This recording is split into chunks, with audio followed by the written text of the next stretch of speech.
Hi everybody, welcome to Yagya VM. In today's class, we will discuss what fundamental rights are allowed only to the Indian citizens. So for some people might be surprised over here that fundamental rights, so do they also have a distinction that they are, some of them are allowed to only Indian citizens and some of them are allowed to everybody. That means Indian citizens as well as citizens coming from different countries. So is it like that? Yes, it is like that. Now, which fundamental rights are those that are allowed only to the Indian citizens? So what is this special privilege of fundamental rights allowed only to Indian citizens? That is what we'll see today. So as we know, fundamental rights are 6 in number. Initially it was 7, but now they are 6 in number. Article 12 to 35 deals with the fundamental right. These are the basic rights given to the citizens of India against the state as well as against other individuals. Okay, that is by the law of the land. So against the state, against the other individuals, these basic rights have been given to the citizens of India by the law of the land. That is the Constitution of India. However, some of these rights are allowed only to the citizens of India. So for example, if there is a foreigner coming to India, he cannot claim these all fundamental rights. Okay. So what are those? Although these rights are against the state or against an individual, but they are not absolute right. Okay, nothing is absolute. Okay, these fundamental rights are not absolute. They have some certain reasonable grounds of restriction for sure. So let us see all the fundamental rights first in detail.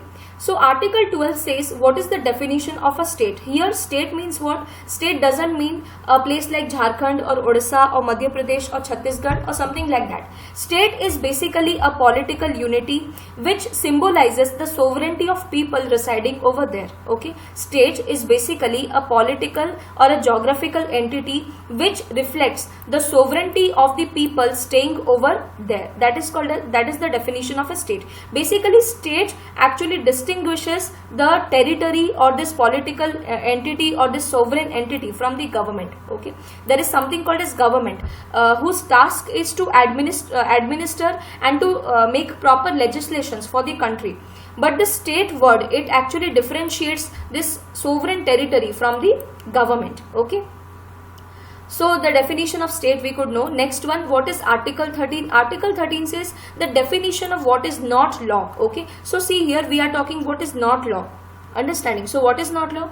If there is a particular law which contains the Constitution of India, okay, Constitution is the supreme rule book of India, it cannot be violated, it cannot be contravened under any circumstances. Okay, nobody in India utilizes extreme or superior or unlimited power. Okay, because we are a democracy, so no authority can exercise superior or unlimited power. Right or not? So similarly, if any law which contravenes the Constitution will be automatically invalid. This is what is said in the Article 13. Similarly, Article 14 to 18 says about right to equality. Article 19 to 22 says about right to freedom. Similarly, 23 to 24 says about right against exploitation. 25 to 28 says about right to freedom of religion. 29-30 says about cultural educational right, and 32 says right to cultural remedies. So let us see, where did Article 31 go? Where is this Article 31? If you know the answer, let me know in the comment section. This is a very simple question, and I think everybody should know, everybody must be knowing the answer, so I'm not discussing here. If you know it, please let me know in the comment section. What is this Article 31? Where did it go? Why directly we came to Article 32? Now, for some people who are facing difficulty to remember these articles 12, 13, 14 to 18, 19 to 22, how to differentiate this? Okay, I have a small trick by which I can make it easier for you to remember these fundamental rights. The trick is 4, 3, 1, 3, 1. 4, 3, 1, 3, 1. See, 4 is the highest number in this particular sequence. If we see, 4 is the highest number. 3, 1, 3, 1 is recurring. Is it or not? Okay. 4 is the highest number, 3, 1, 3, 1 is recurring. So very simple to remember, right? 4, 3, 1, 3, 1. Okay. Now, we know 12, 13 are about the discussion. Okay, about the discussion about what is law, what is state, what is not law, all these things. So basically we will start the rights from Article 14. So 14 plus first digit is 4. 14 plus 4 is how much? 18. Right or not? And that discusses the right to equality. Now, since 18 article is discussing about right to equality, 18 simultaneously cannot discuss about right to freedom. That is very, very simple. That means what? We'll have to go to the next one. So 19 plus 3 is how much? 22, right to freedom. Then 23 plus 1 is how much? 24, that is right against exploitation. Then 25 plus 3 is how much? 28, that is right to freedom of religion. Then 29 plus 1 is how much? 30, that is cultural and educational right. 31 is was a fundamental right earlier, but now it has been removed, and you have to say me in the comment section that what is this article 31, which fundamental right was there earlier in article 31, why was it removed? Okay, these are all things you have to say. So there's a contest for you. Okay, so try to answer. Then article 32 says about right to constitutional remedies. Now I think by remembering this small code 43131, which is a recurring number, you can easily remember all the fundamental rights now. Okay, so this was all the fundamental rights at a glance. Now which are the citizen centric rights? That means which are those rights only allowed to the citizen of India, not to any foreigner. First thing, Article 15. Article 15 says prohibition of discrimination on the grounds of race, religion, caste or gender. Okay, so no citizen of India can be discriminated on this particular ground. That is the Article 15. Similarly, you also know about Article 15 if you would have watched this very popular movie Article 15, which came in the year 2019. Then Article 16 talks about the equality of opportunity in case of public employment. So in the government jobs, in the public employment, each kind of citizen, okay, each kind of citizen, maybe he may be homosexual, heterosexual, he may be transgender or male or female, doesn't matter, he may be of any caste, he may be of any religion, they have all the rights to get equality of opportunity in the case of public employment. Similarly, Article 18 Part 2. Article 18 Part 2 that no citizen is allowed to accept any foreign titles. Like for example, a country wants to award an Indian with the knighthood. Okay, there is a country who wants to award any Indian with the knighthood title. Okay, knighthood title or the emperor title or the Shahanshah title or whatever title it may be. Before taking this particular title, he has to take permission from the president in written. Okay, so the awardee has to take an written permission from the president that he is accepting this particular title, okay, as an award. But otherwise it is not allowed to assume any kind of foreign titles by any citizen of India. Okay, next one, Article 19. Article 19 is very, very famous, and it becomes so much famous when the emergency criteria comes into picture. Why? Article 19 stands for right to freedom, and it has 6 rights to freedom. What are they? We will see very soon. Next up, Article 29. Article 29 stands for the protection of interest of the minorities. So we know what is majority, what is minority. Let us say in a class there are 50 boys. Okay, there are 50 boys and only 10 girls. Only 10 girls. That means what? The girls are minority, the boys are majority. As simple as that. Okay, it is basically number based. Okay, so if there is a minority in a country, there is a chance they may be dominated. For example, in Sri Lanka, the Tamils are dominated by the Sinhalas, okay, who follow Buddhism. Similarly, in Pakistan, the Hindus are dominated by the Muslims. Okay, so like that, if in any particular country, if in like for example in India, if there is a minority, then for protection of their interest, Article 29 provides for the provision that the protection of interest of the minorities has to be there. Then Article 30 says that all of these minorities have a right to establish and administer the educational institutions to spread their particular knowledge. For example, madrasas are created, convents are created in our country at every state. Okay, every state or maybe every district also you will find these kind of institutions may be there, maybe small or maybe big. Similarly, there are some big madrasas present in India which preach about Islamism. Similarly, there are convent schools. Similarly, there are some Hindu schools also. Okay, so basically it is for minority. Right of the minorities to establish and administer educational institutions, that is allowed under the Article 30. Now all of these can be allowed only to the citizens of India, not to anyone outside India. Okay, for example, USA citizen, French citizen, anybody who comes, these rights cannot be exercised by them.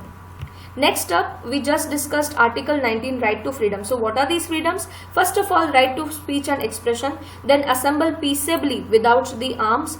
Like assemble peaceably means what? They can do hartal, they can give their opinion, they can do strike. However, the things should be very, very peaceably and should not include the arms over here. 19(1)(c) stands for formation of association or union.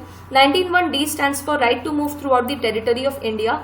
19(1)(e) stands for right to reside and settle in any part of the India.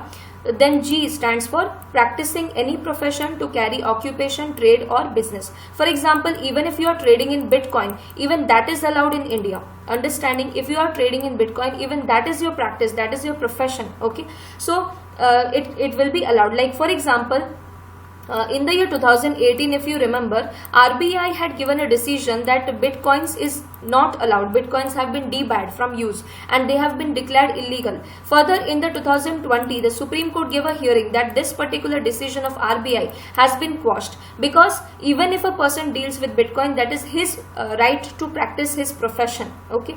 Similarly, there are other professions like prostitution and all, which are given due respect in India. Okay. So right to practice any profession to carry occupation, trade or business is allowed. This is Article 19(1)(g). Okay. So all of these fundamental rights are very, very important.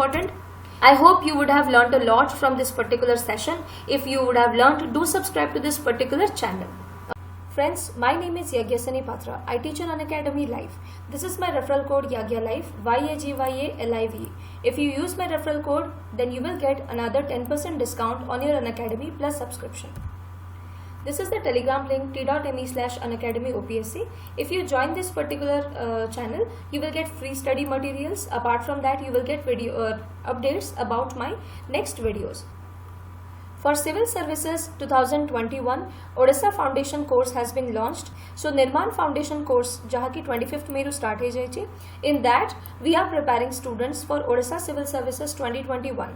I am teaching science, tech and current affair in this particular course. So what are all my courses on Unacademy? First of all, Polity from M. Lakshmikant part 1 has been already completed. So you can watch the recordings, and my upcoming course Polity from M. Lakshmikant part 2 will just be started in June.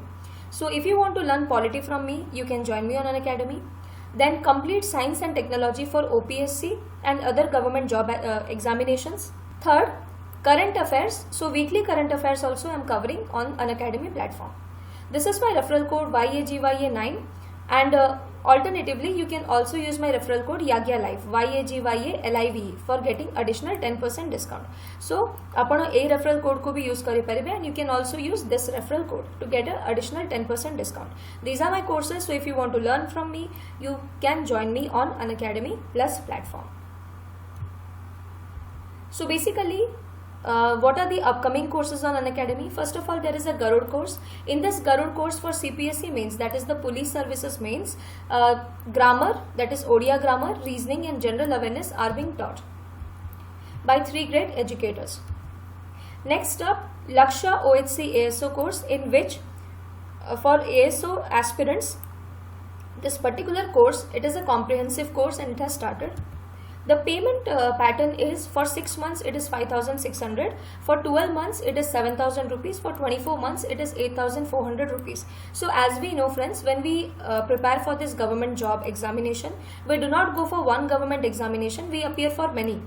Similarly, the preparation time is also not limited. We have to keep giving the examination. So according to me, the ideal plan is for 2 years or 1 year, in which not only one government examination like OPSC, but many government examination like OPSC, ASO, CPSC, Police SI, OMC, all kind of government examinations conducted by the government of Odisha will be given due importance, and individual courses will be launched for them. So you will get training not only for one exam but for many, okay, under this single platform of Unacademy.